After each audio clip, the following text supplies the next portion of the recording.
عمدہ شاعری سننے کو ملی، بہت اچھے انداز میں، طرز اور لہن میں شعراء نے اپنا کلام یہاں پر پیش کیا۔ آپ سبھی کو میں مبارکباد دیتا ہوں اور اس محفل کو کامیاب کرنے کے لیے میں آپ کا مشکور بھی ہوں۔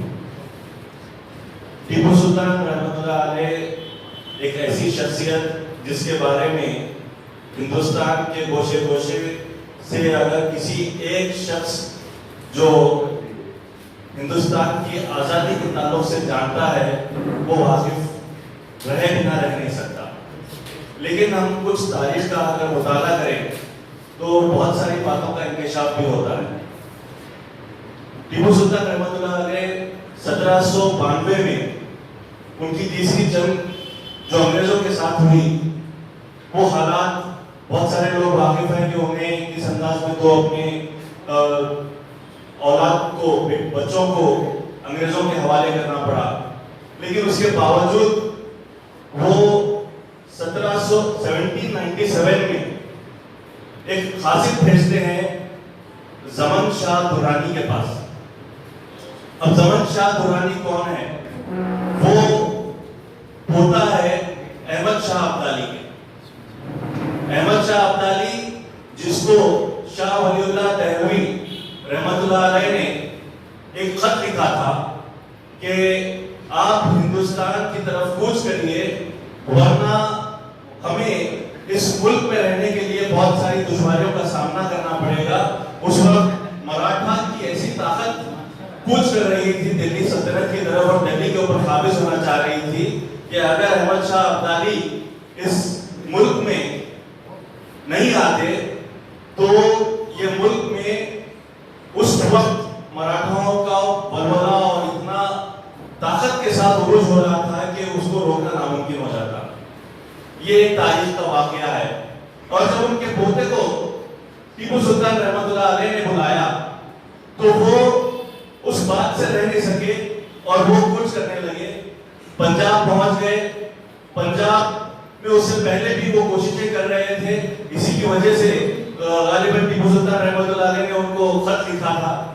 اور اس کے بعد وہاں پر 3 جنگیں سکھوں کے ساتھ وہاں کی جو پنجاب کی حکومت تھی اس کے خلاف میں لڑنے میں وقت ان کا زمن شاہ درانی کا نکلتا چلا گیا اور اس طرف ایرانیوں کی طرف سے ان پر بار بار حملے ہو رہے تھے۔ ان کے قبیلے کی طرف سے بھی ان کو بار بار پریشانیوں کا سامنا کرنا پڑ رہا تھا۔ محمود شاہ درانی ان کے وہاں پر جو ہے وہ بار بار حکومت کو ٹکراؤ کا سامنا کرنا پڑ رہا تھا، تو وہ ٹیپو سلطان رحمۃ اللہ علیہ کی جانب آگے نہیں بڑھ پائے اور انہیں مدد نہیں دے پائے۔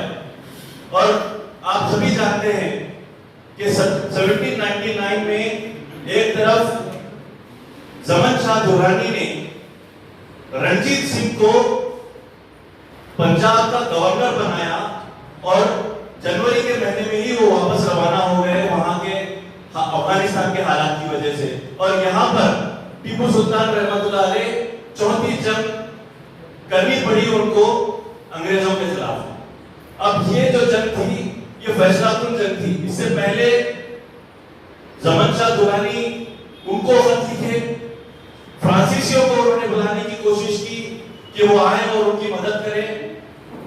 اللہ تعالیٰ کا کیا منشا تھا، وہ کیا حالات تھے مجھے نہیں پتا ہے، لیکن اگر وہ یہ دونوں چیزیں ہو جاتی تو اس ملک میں انگریزوں کا کبھی وجود اتنے سالوں تک نہیں رہ پاتا۔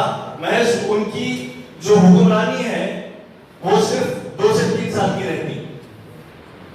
آج 200 سالہ حکومت کے بعد آج ہم لوگ جو تکلیف محسوس کر رہے ہیں کہ ہمارے ایسے شہید کو وہ بار بار تہمت لگائی جاتی ہے کہ وہ